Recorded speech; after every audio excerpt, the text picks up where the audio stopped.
Hello everyone, welcome to our channel. आज हम second year का चैप्टर सब सेंटर पढ़ेंगे, यानी उप स्वास्थ्य केंद्र। तो इसका सबसे पहला टॉपिक ये है कि उप स्वास्थ्य केंद्रीय संरचना कार्य क्या है और वो क्या सब सेंटर में क्या क्या फैसिलिटी रहती है। तो सबसे पहले हम जानेंगे कि सब सेंटर के बारे में। तो भारत में ग्रामीण स्तर पर स्वास्थ्य अंतर में सुधार के लिए national rural health mission NRHM 2005 में कार्यक्रम चालू किया गया था।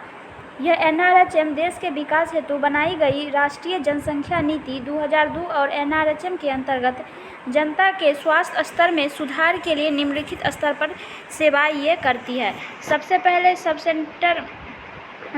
पहले NRHM ग्रामीण स्तर पर, फिर सब सेंटर स्तर पर, फिर PSC यानी प्राथमिक स्वास्थ्य केंद्र और CSC यानी सामुदायिक कम्युनिटी हेल्थ नर्सिंग, जिसे हम सामुदायिक स्वास्थ्य केंद्र कह सकते हैं। तो सबसे पहले हम देखेंगे कि विलेज स्तर पर क्या क्या सुविधाएं होती है।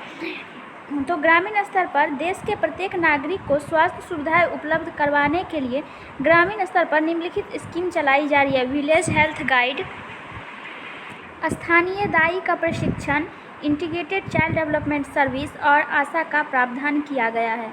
अब सब सेंटर लेवल पर क्या क्या सुविधाएं हैं। तो ग्रामीण स्तर पर स्वास्थ्य केंद्र की उपलब्धता की निश्चितता के लिए सब सेंटर की स्थापना की गई। सामान्यतः धरातल क्षेत्र पे 5000 की जनसंख्या रहेगा तो एक सब सेंटर स्थापना किया जाएगा और पहाड़ी इलाकों में 3000 पर एक सब सेंटर स्थापित किया जाता है। अब हम जानेंगे कि सब सेंटर पर कितने स्टाफ रहते हैं। तो प्रत्येक उप स्वास्थ्य केंद्र पर स्टाफ निम्नलिखित हैं।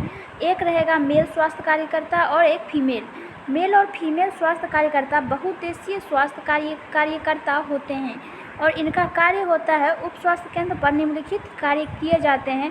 शिशु तथा मातृ स्वास्थ्य सेवाएं उपलब्ध कराना, परिवार नियोजन से संबंधित सेवाएं प्रदान करना, संक्रामक रोग के निदान हेतु प्रयास करना, टीकाकरण, दाइयों को प्रशिक्षण, सामान्य बीमारी का उपचार, रोगियों से संबंधित समस्त सूचनाओं को रिकॉर्ड किया जाता है, स्थानांतरण सेवाएं की उपलब्धता, पोषण संबंधित सेवा जैसे आयरन और फोलिक अम्ल की टैबलेट वितरण करना, सामान्य प्रयोगशाला परीक्षण। नेक्स्ट टॉपिक है आपका सब सेंटर एक्टिविटी प्लान, यानी वहाँ पर कैसे कार्य की योजना कैसे बनाया जाता है सब सेंटर पर। तो उप स्वास्थ्य केंद्र का एक्टिविटी प्लान एक लिखित रूप से किया जाने वाला कार्य है जिसमें सब सेंटर स्तर पर किए जाने वाले कार्य के संबंध में योजना निर्माण किया जाता है। इस योजना निर्माण के अंतर्गत निम्नलिखित कार्य किए जाते हैं। पहला, उप स्वास्थ्य केंद्र के क्षेत्र में आने वाले एरिया का नक्शा तैयार किया जाता है। पहले नक्शा नेक्स्ट सब सेंटर के अंदर आने वाले क्षेत्र में किस किस क्षेत्र में कार्य करना है उसका निर्धारण किया जाएगा। उसके बाद उप स्वास्थ्य केंद्र के अंदर आने वाले जैसे क्षेत्र जैसे कि मीटिंग, सबसे पहले योजना बनाएगा कि नक्शा बनाएगा कि कहाँ उसके अंदर कितना एरिया आता है। उसके बाद कहाँ पे किसको काम करना है उसका निश्चित करेगा। उसके बाद उस क्षेत्र में किस जगह मीटिंग बुलाया जाएगा वो निश्चित होगा। उसके बाद लास्ट है सब सेंटर स्तर पर सहायता के लिए आंगनवाड़ी कार्यकर्ता, आशा आदि की संख्या का निर्धारण होता है। नेक्स्ट टॉपिक है आपका सब सेंटर स्तर पर कार्यों का क्रियान्वयन करना। तो मातृत्व सेवा दी जाती है। उसके बाद जिसके अंदर गर्भवती महिलाओं का गर्भधारण के प्रारंभ में पंजीकरण कराया जाता है। तीन प्रसव पूर्व और भ्रमण और गर्भवती महिला को टिटनेस का जो टीका लगाया जाता है, फॉलिक एसिड जो दिया जाता है और जोखिम भरी गर्भावस्था का पता लगाकर आवश्यक सुविधा उपलब्ध कराया जाता है।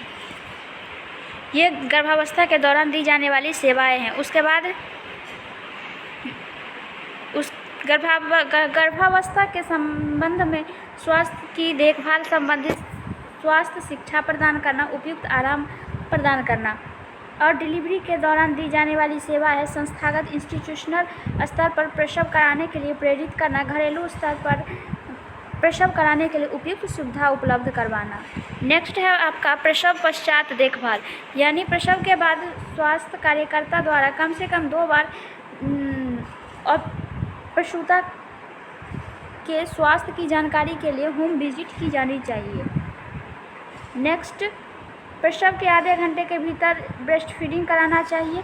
जननी सुरक्षा योजना की सुविधा की उपलब्धता और प्रसव के बाद स्वास्थ्य की देखभाल, स्वच्छता, गर्भनिरोधक के उपाय के संबंध में जानकारी दी जानी चाहिए। अब बच्चों से संबंधित सेवाएं क्या क्या होता है, तो नवजात की उपयुक्त देखभाल, शिशु को कम से कम 6 माह तक केवल माँ का दूध पिलाया जाना चाहिए। बच्चों को टीकाकरण सारणी के अनुसार समय समय पर टीका लगवाना चाहिए। विटामिन ए का खुराक देना चाहिए। कुपोषण की रोकथाम का प्रयास और बच्चों में संक्रामक रोगों की रोकथाम के लिए प्रयास किया जाना चाहिए। परिवार नियोजन संबंधित सेवाएं, परिवार नियोजन को बढ़ावा देने के लिए उपयुक्त परामर्श देना चाहिए। आवश्यकता अनुसार गर्भ निरोधक सुविधा उपलब्ध करवाना चाहिए। आपातकालीन गर्भ निरोधक की सुविधाएं, गर्भ निरोधक की स्थायी तकनीकों की सुविधा, योग्य कपल को परामर्श देना, सुरक्षित गर्भपात के संबंध में जानकारी देना, विद्यालय स्तर सेवाओं की में सहायता।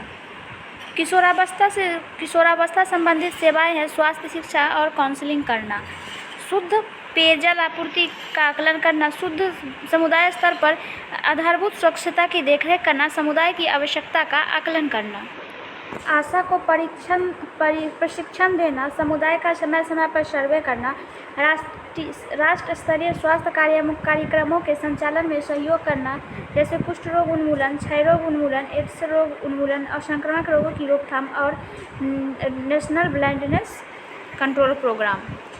आयुर्वेदिक औषधि के उपयोग को बढ़ावा देना चाहिए और उप स्वास्थ्य केंद्र यानी सब सेंटर पर पंजीकृत माँ शिशु के समस्त जानकारी को रिकॉर्ड किया जाना चाहिए। नेक्स्ट टॉपिक है आपका क्लिनिक का संचालन तथा फॉलोअप कैसे किया जाएगा। तो क्लिनिक का संचालन किस प्रकार से किया जाएगा, तो स्वास्थ्य सुविधाओं की उपलब्धता को और अधिक सुलभ बनाने के लिए क्लिनिक बनाए जाते हैं। क्लिनिक में निम्नलिखित सुविधा उपलब्ध कराई जाती है। रोगियों को परामर्श देना, रोगियों की आवश्यकता अनुसार औषधि प्रदान करना, सामान्य प्रयोगशाला परीक्षण किया जाना, स्वास्थ्य कार्यक्रम द्वारा क्लिनिक पर आने वाले रोगियों का पंजीकरण किया जाना तथा स्वास्थ्य के आकलन की संबंधित सूचना को नोट किया जाना। क्लिनिक पर कितने स्टाफ रहेंगे, तो वो चिकित्सक रहेंगे, सामुदायिक स्वास्थ्य नर्स रहेंगे, महिला स्वास्थ्य कार्यकर्ता, पुरुष स्वास्थ्य कार्यकर्ता रहेंगे। अब हम जानेंगे कि क्लिनिक कितने प्रकार के होते हैं। तो क्लिनिक एंटीनेटल के क्लिनिक होते हैं, पोस्टनेटल क्लिनिक होते हैं, अंडर 5 क्लिनिक होते हैं, reproductive and child health clinic होते हैं, फैमिली प्लानिंग क्लिनिक होते हैं, चाइल्ड गाइडेंस क्लिनिक होते हैं, cardiac clinic, TB clinic, dental clinic और डायबिटिक क्लिनिक होते हैं। अब जानेंगे कि क्लिनिक स्तर पर स्वास्थ्य नर्स की क्या भूमिका होती है, यानी role of nurse at a clinic. तो क्लिनिक में चिकित्सक को रोगी की देखभाल हेतु सहायता करना, क्लिनिक में उपस्थित सामान की देखभाल करना, रोगियों के स्वास्थ्य का आकलन करना, रोगियों को आवश्यकतानुसार स्वास्थ्य सेवाएं उपलब्ध कराना, रोगियों को स्वास्थ्य शिक्षा प्रदान करना, नर्स द्वारा क्लिनिक पर दी जाने वाली सेवाओं का रिकॉर्ड करना, नर्स द्वारा रोगी के परिवार वालों को स्वास्थ्य शिक्षा दी जाती है। क्लिनिक स्तर पर विभिन्न कार्यक्रमों का आयोजन करना, जैसे सामान्य स्वास्थ्य सेवाओं का उपलब्धता, शिशु व मातृ स्वास्थ्य सेवाओं की उपलब्धता, बाल सुधार संबंधित कार्यक्रमों का संचालन, मातृत्व सेवा संबंधित कार्यक्रम का संचालन। नेक्स्ट टॉपिक है आपका conduct a meeting and counselling session, यानी परामर्श व मीटिंग का संचालन किस प्रकार किया जाता है। तो उप स्वास्थ्य केंद्र के क्षेत्र में दी जाने वाली स्वास्थ्य सेवाओं का स्तर पता करने तथा उसमें सुधार करने के लिए समय समय पर स्वास्थ्य कार्यकर्ता द्वारा सभाओं का आयोजन किया जाता है, जिसके अंतर्गत निम्नलिखित योजना सम्मिलित हैं। टीकाकरण संबंधित कार्यक्रम का नियमन, लोगों को आवश्यकतानुसार पोषण संबंधित सेवाएं उपलब्ध कराना, गर्भवती महिला के लिए जननी सुरक्षा योजना को उपलब्ध कराना, महिलाओं में स्तनपान के महत्व को समझाना, किशोरावस्था में दी जाने वाली सेवाएं, विकलांग व्यक्तियों को दी जाने वाली सेवाएं, परिवार नियोजन सुविधाओं की उपलब्धता, वृद्धावस्था में दी जाने वाली सेवाएं, गंभीर अवस्था वाली गर्भवती महिलाओं की सुरक्षा, संक्रामक रोगों की रोकथाम का प्रयास। अब हम जानेंगे कि इंफॉर्मेशन एजुकेशन एंड कम्युनिकेशन, जिसे हम IEC कहते हैं, उसे वो क्या होता है। तो उप स्वास्थ्य केंद्र पर उपलब्ध स्वास्थ्य सेवाओं को प्रत्येक ग्रामीण तक पहुंचाने में सूचना, शिक्षा तथा अच्छे कम्युनिकेशन की महत्वपूर्ण भूमिका होती है। इसके द्वारा लोगों में स्वास्थ्य सेवाओं के प्रति जागरूकता लाई जा सकती है। लोगों तक इस सूचना का प्रसार का मुख्य माध्यम मीडिया, टीवी चैनल होते हैं। और इन्फॉर्मेशन एजुकेशन कम्युनिकेशन, जिसको हम आईईसी कहते हैं, उसका क्या उद्देश्य होता है? तो इसका उद्देश्य समुदाय स्तर पर स्वास्थ्य शिक्षा प्रदान करना, व्यक्तिगत स्तर पर स्वास्थ्य के प्रति जागरूक लाना, प्रत्येक व्यक्ति, परिवार व समुदाय के स्वास्थ्य स्तर में सुधार संबंधित जानकारी देना, लोगों में स्वास्थ्य के प्रति सकारात्मक नज़रिया विकसित करना, लोगों के स्वास्थ्य सेवाओं की उपलब्धता संबंधित अधिकारों की जागरूकता लाना आईईसी के उद्देश्य हैं। अब उसके स्कोप के बारे में जानेंगे, यानी उसका क्षेत्र। तो आईईसी का क्षेत्र है मातृ स्वास्थ्य सेवाएं, शिशु स्वास्थ्य सेवाएं, परिवार नियोजन यानी family planning service, family welfare service, immunisation, पोषण संबंधित सेवाओं की उपलब्धता तथा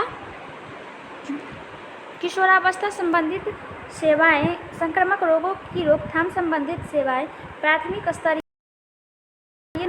स्वास्थ्य सुविधा की उपलब्धता। अब हम जानेंगे कि आईईसी इंफॉर्मेशन एजुकेशन कम्युनिकेशन की अप्रोचेज यानी पहुंच क्या है।